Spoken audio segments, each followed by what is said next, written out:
Welcome to the Empowered to Connect podcast, where we come together to discuss a healing-centered approach to engagement and well-being for ourselves, our families, and our communities. We are so excited today to throw it back to one of our favorite episodes with one of our favorite parenting voices, Mona Delahooke. This is Back to School with Mona Delahooke. We're going to dig into this concept of brain-body parenting, the brain-body connection. And Dr. Mona is going to help us understand ourselves and our kids and how to support both of us better. So here, where we are in the United States, we are gearing up for back to school. Many of you may have been back for a couple weeks, or you may be looking forward to that in a couple weeks. But either way, it's just such a critical time where us, our kids, our communities, we're going through a huge amount of transition and we're gearing back up. And so understanding this brain-body connection can really help us set everyone up for success. This episode is a treat. Thanks for throwing it back with us today. Well, as we mentioned in the introduction today, our guest today is Dr. Mona Delahooke, and we're so glad for her to be back today.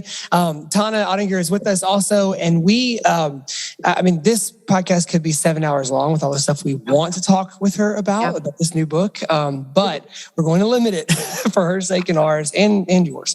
But her new book is Brain-Body Parenting, How to Stop Managing Behavior and Start Raising Joyful, Resilient Kids. And so, Mona, thank you for being back and for writing this book and just for your work in general and all of that. I wanted to just kind of start by saying, would you just kind of share with us where the idea from the book came from and where you were coming from, more of the professional world training into parenting?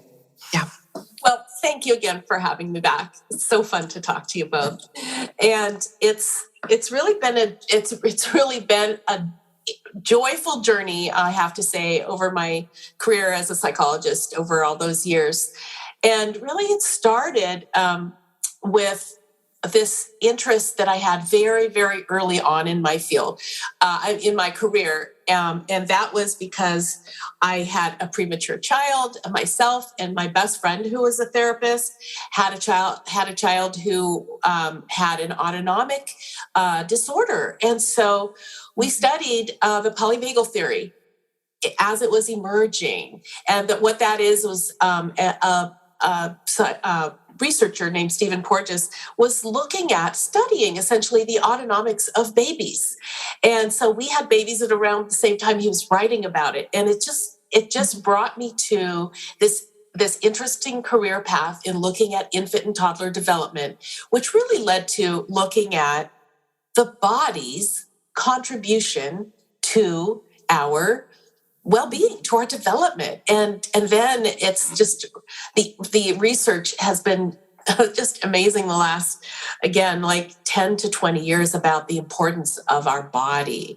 So this latest book, Brain-Body Parenting, is putting together that information to help parents understand how to understand their child better, not just looking at behaviors, but really looking at the influence of how your child and we as humans too constantly process, integrate, and experience the world around us.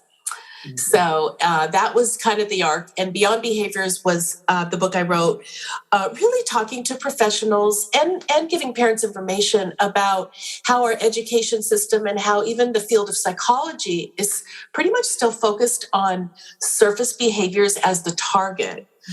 Rather than the signal. And that is the paradigm shift really is looking at behaviors as useful information and the signal of much deeper underlying information about our kids. Yeah, so good. Mona, when you think about that from a parenting perspective, why do you feel like it's important for us to be mindful and thinking about the way we're taking in information through our bodies? Why is that important for us to think about? Yeah, it's such a good question. Really, the reason is that I think we get so thrown off by worrying as parents about, is this behavior normal? Quote unquote. Is this something I should worry about? Why is my toddler doing this? I'm raising my child in a certain way. Why did they just mouth off and say something horrible to me? And it's hard to be a parent. It's so hard. And so, Tana, I think one of the one of the benefits of looking a little deeper under the hood of how humans react to the world around us is that it gives us more compassion as parents, but it also gives us more compassion for ourselves so that we can be less blaming, less like, oh no, I'm doing something wrong, and more curious. Yeah. Because there's answers there in our bodies, in our children's bodies. The answers are like really useful and incredible. And science is proving that it's really the importance of that feedback up from our bodies helps shape the behaviors we see in our children and even their emotions.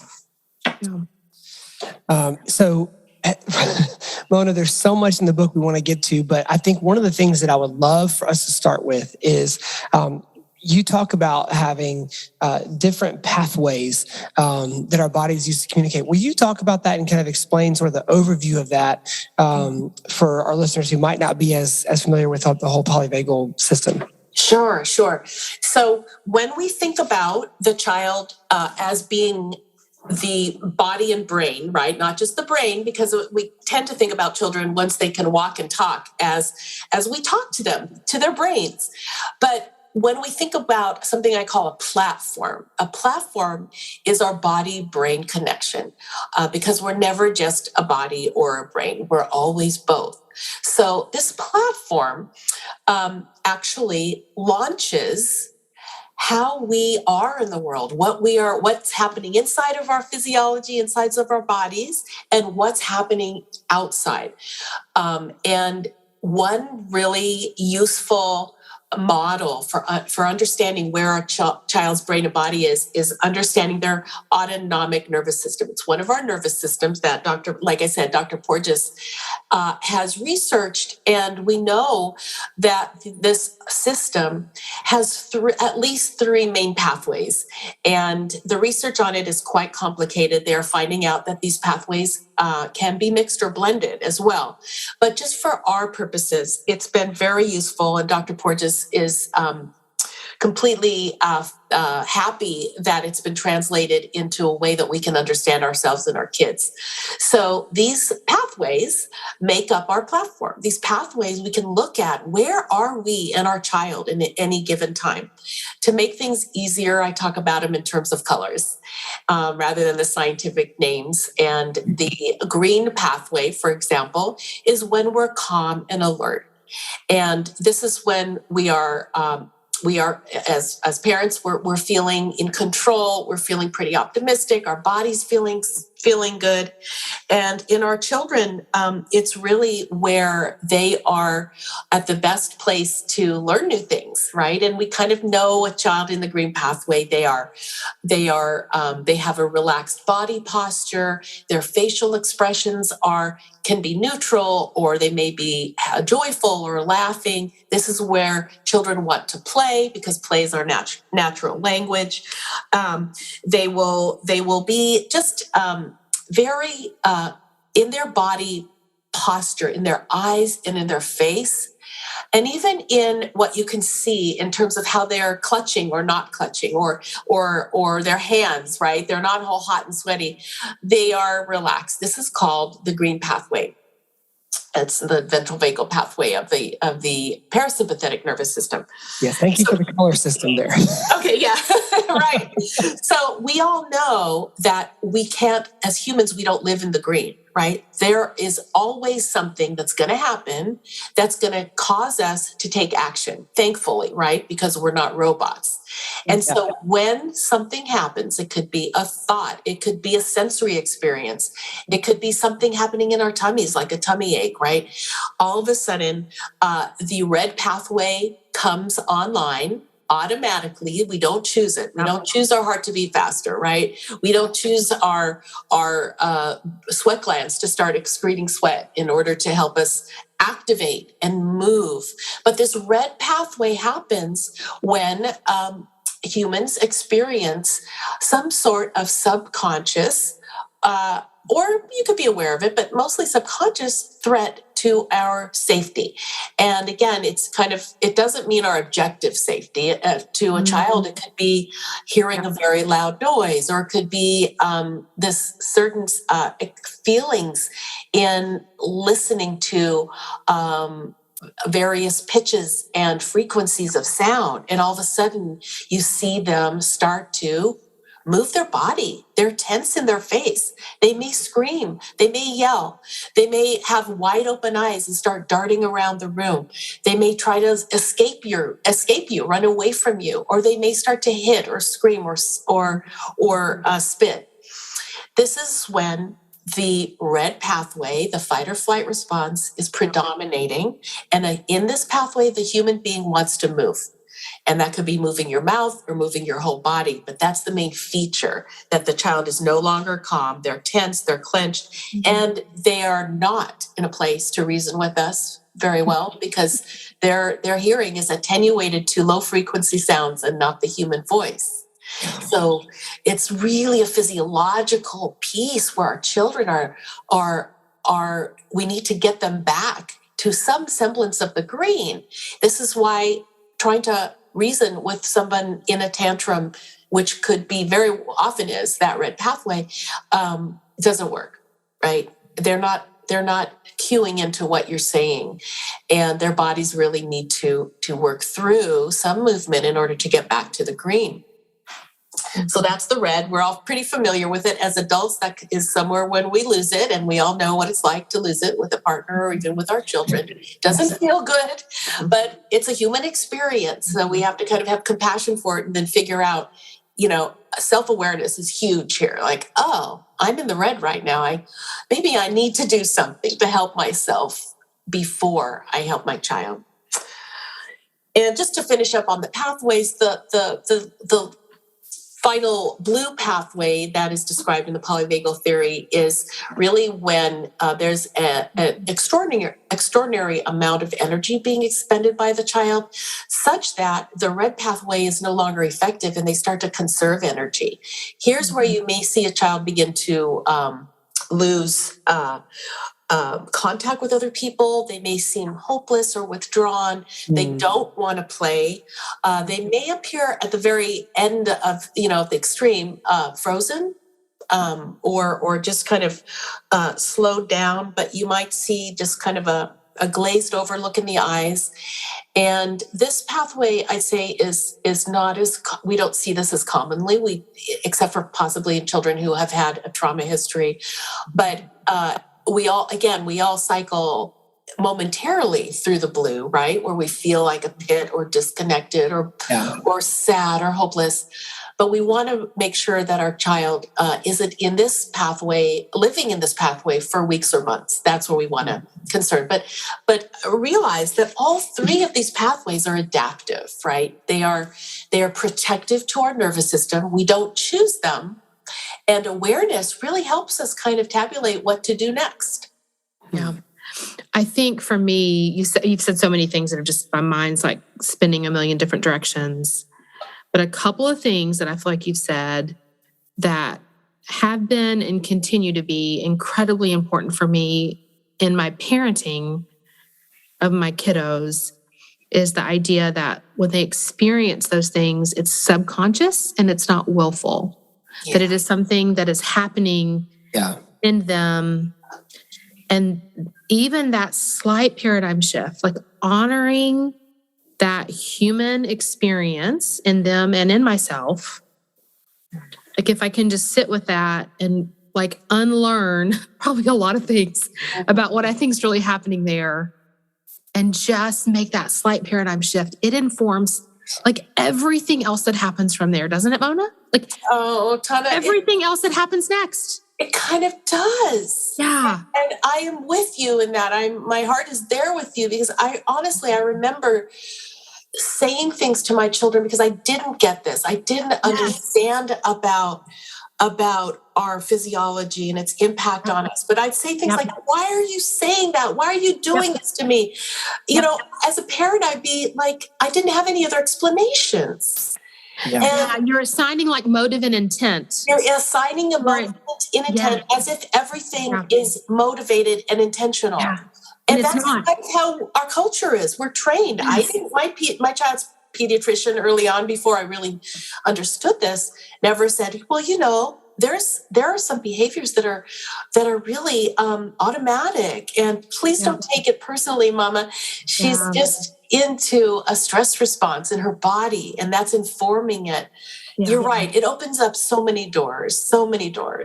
I think when we see it as automatic, and I don't know if this is always the right way to explain it, but it's been the shift for me. It's like, if I can see it, I can honor it, actually. Like, instead of taking it personal or trying to extinguish it, I can be curious about it and sort of honor that part of my child's experience in that moment. For whatever reason they're experiencing that, it really does allow me to sort of look at them with a completely different posture of like curiosity and support, right? Instead of personal or squelching or fixing or whatever else might come into my mind. Does that resonate with you? Well, that word curiosity is just such a beautiful word. And it's in so many ways. Not only does it buy us some time to check ourselves to see what our state is, but curiosity allows this lens shift to happen where we allow ourselves to begin to believe that all behavior is not motivated. And we have to give ourselves so much compassion, because chances are we weren't raised this way. And our culture, again, in education, everything is as if a child is always in control of their behaviors, and that we need to focus on behavior management. And so I love that word, curiosity. Yeah. This is our helper. This is our helper to say, maybe there's something more going on here. Well, one of the shifts that has happened for me, just personally, and I've shared this before in the podcast, but I tend to hear people's advice and it goes in one ear and out the next, because everybody's situation is so different. So a lot of times, if I can hear some science connect that will help me understand, like you were talking about, involuntarily what's happening in the body. And we were talking before we started recording about some of Dr. Porges' research about the polyvagal nerve and how those signals are sent. Will you touch on that, about the way they're sent from the brain to body, body to brain? Right. So as we know, or as we maybe should know, I should say, is that our brains fully rely on all those sense organs to feed information to it, right? Mm-hmm. That is how we are in the world. The only way human beings know what's up and what's down, what's going on inside of their body and through the world, is through our sensory systems, right? And we have these sensory systems, but guess what? We all have different thresholds on them. It's like we don't all experience the world in the same way. Our children don't experience the world in the same way as we do necessarily. As I found out with one of my preemies, who had extraordinary sensitivity to foreground and background sounds and volumes and pitches that would send her into distress, including my own voice. And no one ever told me that the reason she would start to hiccup when I was singing her songs and rocking her and loving her as this desperate mama that, and eventually she would throw up, is that I was sending her into distress. So this idea that our body's physiology feeds information to our brain that shapes the way our infants, toddlers, and children view the world. It's kind of mind-blowing. So that mine is an extreme example. But in an everyday example, let's just say that once we get to know more about how our child is experiencing the world, which is basically that body to brain feedback loop, which I go back and call the platform, because we don't have to get all involved in science, but just think about what's my child's platform like right now. And then I've linked it in the new book in Brain Body Parenting. I've linked it to the very exciting research that of one of the top 1% cited neuroscientists in the world, Dr. Lisa Feldman Barrett, who talks about a body budget. And that's one of her primary concepts, is that our bodies are constantly running a budget. As a bank runs budgets based on finances, deposits and withdrawals, our bodies are constantly balancing our what's called our allostasis, our homeostasis, the way our body balances things like oxygen, water, salt, glucose. All of that's happening in our nervous systems beyond our awareness, and it impacts our children's feelings, sensations, which inform our emotions and our behaviors. Yeah. Gosh. It's almost like I'm wondering how I could have ever understood children before I knew about this feedback. For real. Yeah. Right. Well, and, I think that, you mentioned this on the Raising Good Humans podcast recently, that 80% of those signals are coming from the body up to the brain, and only 20% are going from the brain down to the body. And I just think of that as a current toddler parent, an older toddler, a 4-year-old, but like a current toddler parent, just even having that information, it keeps me in the green when I see behaviors go nuts, because I can just go, hey, what's going on? Oh, she did just eat a whole patch of a bunch of Sour Patch Kids for breakfast, and now she's losing it. I'm like, that's probably what's happening, is her body can't handle all that surge of sugar right now. And so then I can go and like pick her up and be silly with her and carry her while she's thrashing around and say, hey, let's go get some water, and hang her upside down to help her kind of regulate a little bit. But if I don't know that, then all I do is just get so angry while I'm trying to get her dressed for school, and just drive to school, call my wife. Well, she was off the chain again this morning. She was going nuts. She wouldn't be good for me. Like, I don't know what the deal is. And so that's a beautiful example, JD. That's a beautiful example. This whole concept can keep us green, because it shifts our lens from judgment, which again I so get, like, what is this child doing, to an understanding of, oh, this is what's happening. I mean, it was like I was with a family of the toddler yesterday, and, it was all of a sudden a tiny thing happens, and she's screaming and yelling, and her parents are like, ah. But then everybody in the room realized she is ready for bed. Her body budget is 90% gone. We need to transition to a cozy, sweet bedtime. And then the parents got more playful, just like you said. They stayed green. It's like, oh, Bitsy time. Okay, my sweet girl, what books are we going to read?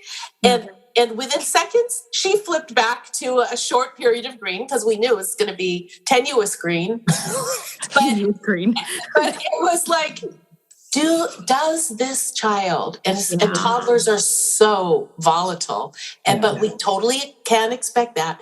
Does this child need a deposit or a withdrawal from us? A withdrawal is using a louder voice, using discipline, and all those are fine, right? Appropriately when we need them.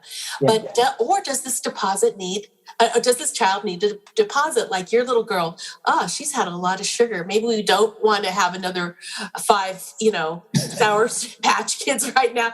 And maybe a little bit of protein right now. And maybe my soft, playful voice hanging her upside down. All of a sudden, we're back to the green. Yeah. It has to do with the framework by which we're viewing our children. Yeah. Gosh, that's so good. Well, one of the natural outcomes of that is then we all feel terrible because of what we've been missing as parents, right? Like we begin to learn this and we're like, oh, I'm the worst. How could I have possibly gotten so frustrated when this is what's happening? And I do feel like you speak to that so clearly in the book. And one of the things that you talk about is parenting worries sticking to us like Velcro. And so if you don't mind, kind of we lead us into that conversation about self-compassion as a parent and why it's so important for us. Yeah, of course. Well, you can't produce this kind of information, in my opinion, without providing parents, and that started with me, with some soothing, calming love to say, it's okay. You did not mess up your children. Your children are going to be okay. And take this information and let's put it into perspective. So for me, my leaders, when I began actively writing about this kind of stuff, because I'm learning it with you all. I'm not a perfect parent. And I parented my children through early childhood before I knew any of this, was a lot of work related to mindfulness and self-compassion, which really helped soften my own edges of guilt and worries that I may have damaged my children. And one of the people that I just think is one of my teachers is Rick Hansen, psychologist Rick Hansen, who wrote Buddha's Brain. And he has this beautiful saying that our worries as parents stick like, as people, but as parents stick like Velcro, and the good experiences, those positive experiences, slide off like Teflon.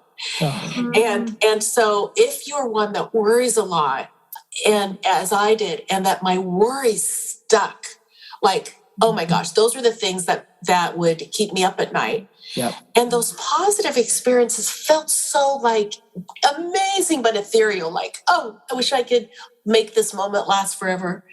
You're normal, you're human. We tend, from a phylogenetic standpoint, from an evolutionary standpoint, we tend to remember bad things because we want to keep our children safe and we want to protect ourselves. Yeah. So let's just take a deep breath and realize, what are greater stakes than our children? Of course we worry about them. This is a huge responsibility. We're wondering, all the feedback we get from the world, are we doing it right? So remembering, to me, this is why I have a whole chapter in the book about learning that our best tool is self-awareness, because then we can provide ourselves, as another great teacher of mine, Kristen Neff, says, that we can provide ourselves with that loving touch, with that self-compassion that allows us to provide it to our children. Yeah. And it's a parallel process. And once we are forgiving of ourselves as humans and recognizing our colors, right? If we are in the red or in the blue or in the green, we have these tools that are so awesome, that are actually hefty parenting tools, but they're about us. Right. And we are the best tool in our tool chest. I love that. I resonate with that so deeply. Even just that process of, not having had all the tools early on in parenting and learning some things along the way and making some adjustments and offering a lot of compassion to keep on learning, and I'm guessing we all will continue to keep on learning. And I'm sure there's going to be things that we come to understand in a decade or 2 decades from now that are even going to shed light on the here and now in our relationships in a way that, I don't know, I feel like it's just about being kind. We're all showing up in every moment the very best way we can in that moment. So I appreciate that. I love that, Anna. Being kind. Yeah. Yes.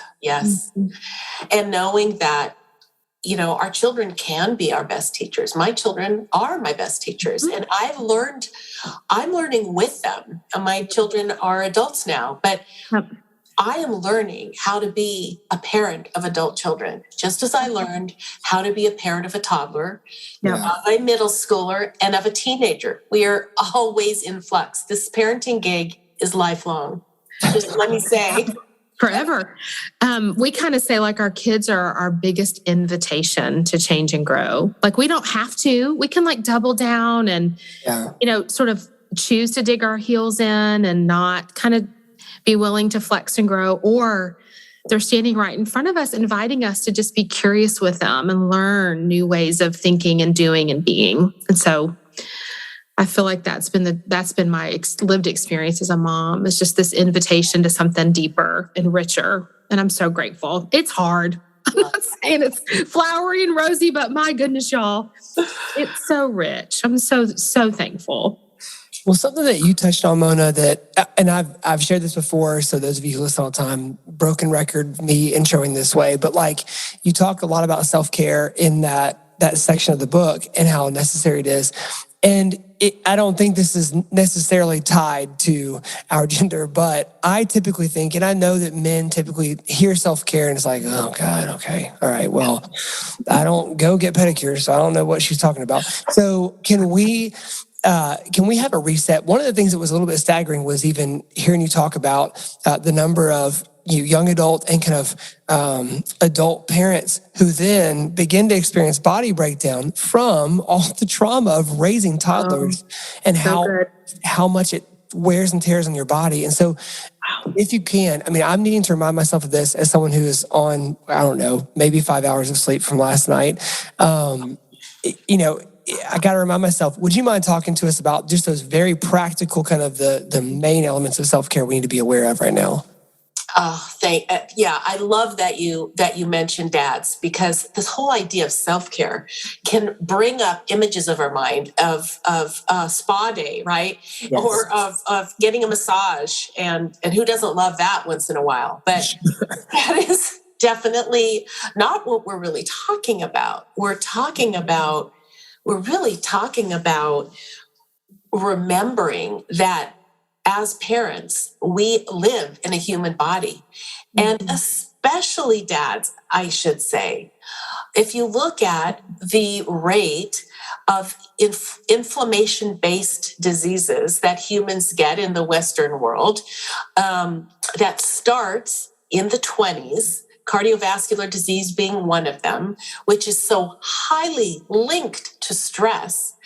And of course, mommies and daddies now have many options open to them that we didn't have 100 years ago.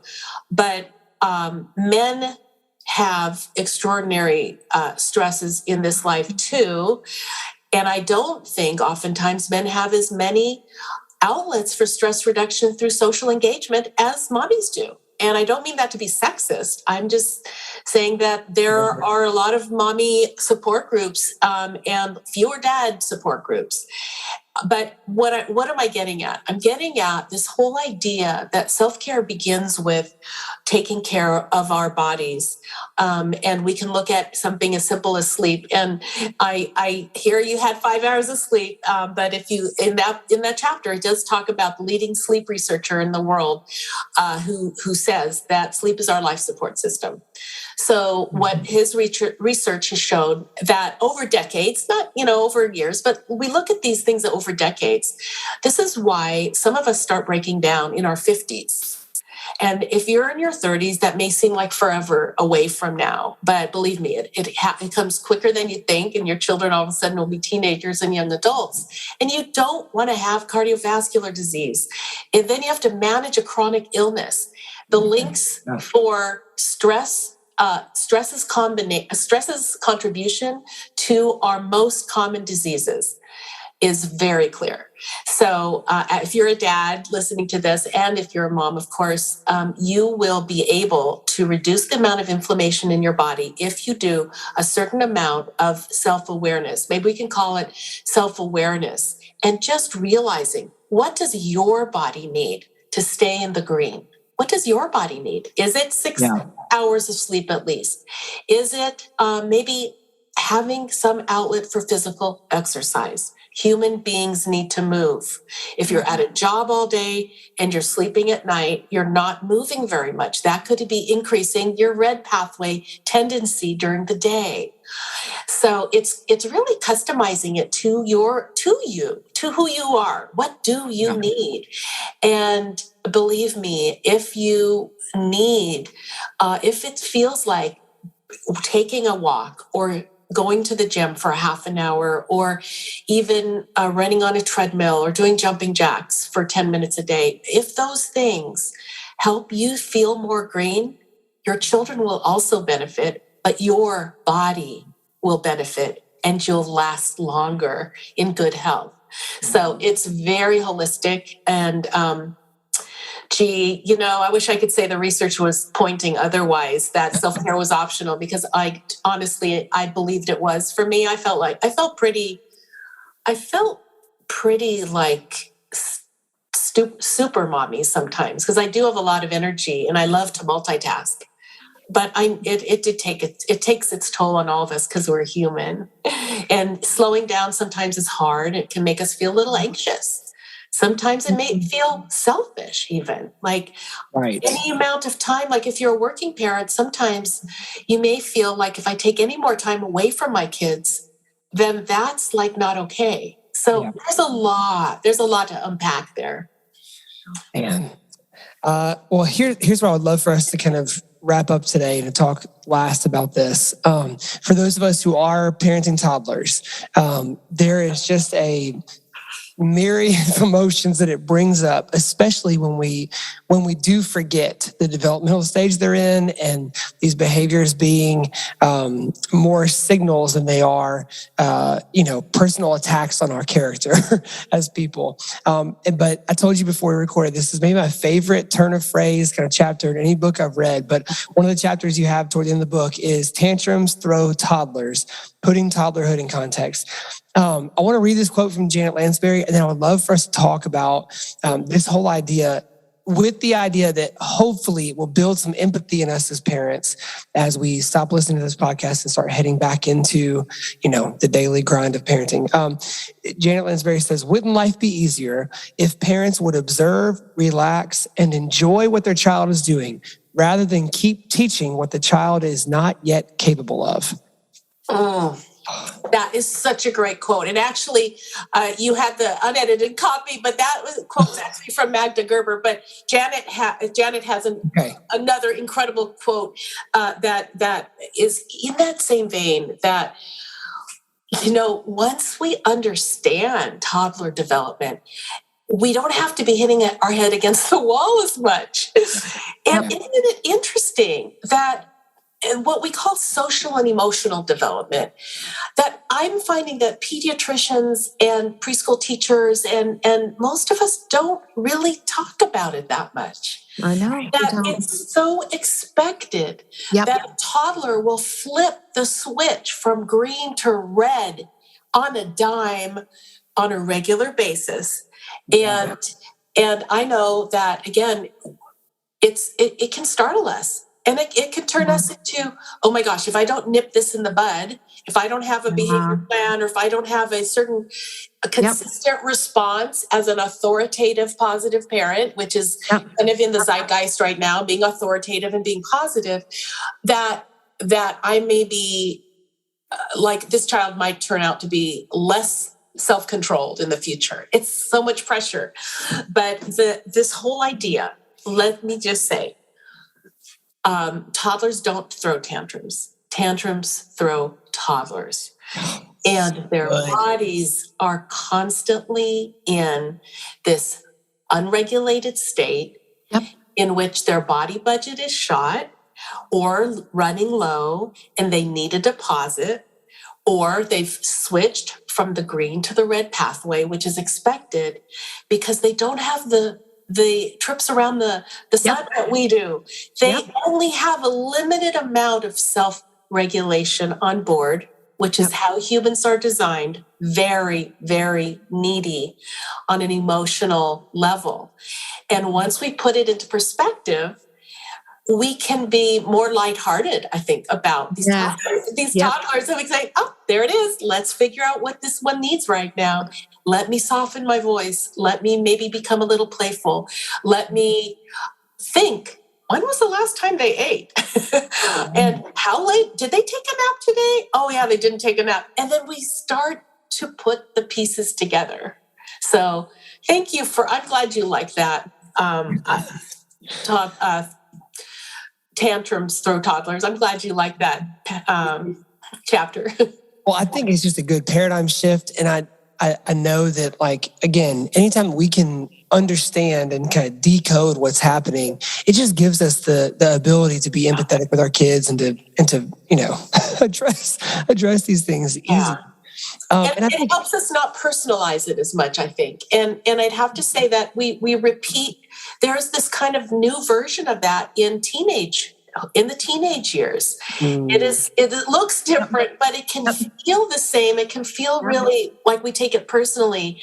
But remember, again, there are these spurts and growth that humans have, this drive towards independence that starts in toddlerhood and is not, at times, certain times in our development, is not very well regulated, and nor should we expect it to be. It all is about co-regulation and how we help them little by little become more controlled and more rational people. Well, I want to end on one thought before we just ask you if there's anything you want to talk about. One of the times that I've heard you talking about co-regulation, you talked about, to put it in different terms, it's really kind of shared regulation. Like we're sharing, parents, at least in theory and in intention, are going to their kids to share their regulated state with their unregulated kids or dysregulated kids in the hopes that regulation catches eventually and picks up, and whatever illustration you want to use, whether it's seedlings that grow and come to fruition, or it's, just the strength eventually to regulate on their own. It's sharing regulation in the beginning. And, for those that are new to that concept, could you walk us through that briefly before we wrap up? Yeah. Human infants are born in a very they're baked in a certain amount of ways, but they're unbaked in terms of their emotional development. Their social and emotional development is pretty much a blank slate. And every single piece, every single activity that they experience, including with their caregivers, is shaping the way their brains make sense of the world. And what their brain begins to predict about how I'm going to be, how am I going to be seen, how calm am I going to be, which is basically self-regulation. If we think about it, is this ability to maintain one's state and stay in the green, essentially, through challenges, right? Through the asks of our life. Human babies and toddlers are not wired to do that for themselves. Yep. They are wired to have their needs met. And I talk about responsive care in the book.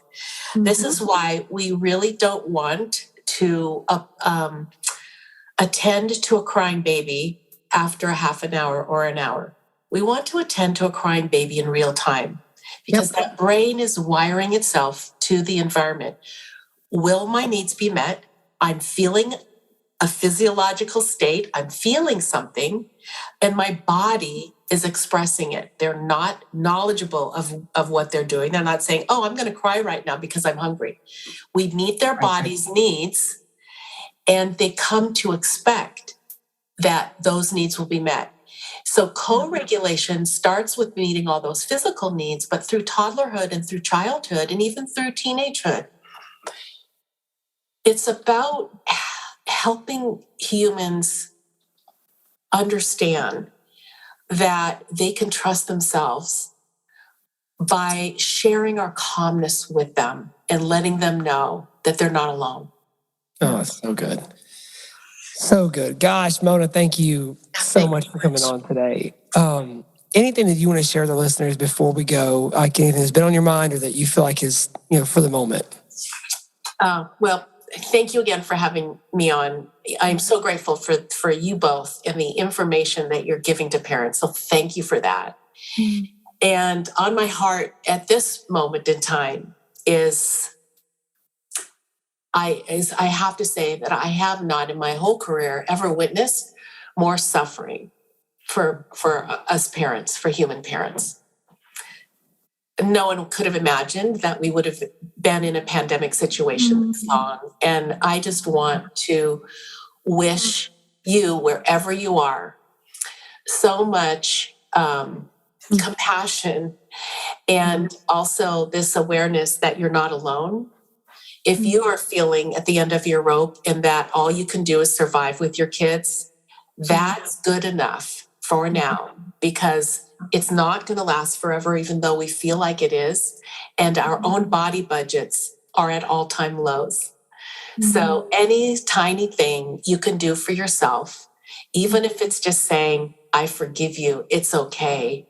I'm doing the best I can. Yeah. I'm a well-intentioned parent and I love my kid.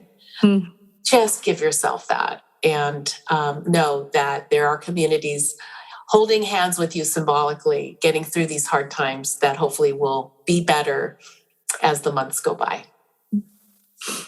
Awesome. Thank you, Mona. I've got little tears in my eyes. I'm receiving that as a parent that's currently parenting. So thank you for those just words of encouragement and affirmation. We so appreciate you and just the camaraderie of heart and desire to love children well and with curiosity. So thank you for what you're doing and how you're supporting us with good ideas and thoughts and resources. So we deeply appreciate your work. Thanks for being with us. You got it. Take care. We hope you enjoyed this episode. If you did, the best way to support us going forward is to subscribe. We'd love to hear from you. Leave a review, drop us a comment, or email us to let us know what you hope to hear in future episodes. Thank you to Kyle Wright, who edits and engineers all of our audio, and Tad Jewett, the creator of our music. On behalf of everyone at ETC, thanks for listening, and we'll see you next time on the Empowered to Connect podcast. Until then, we're holding on to hope with you.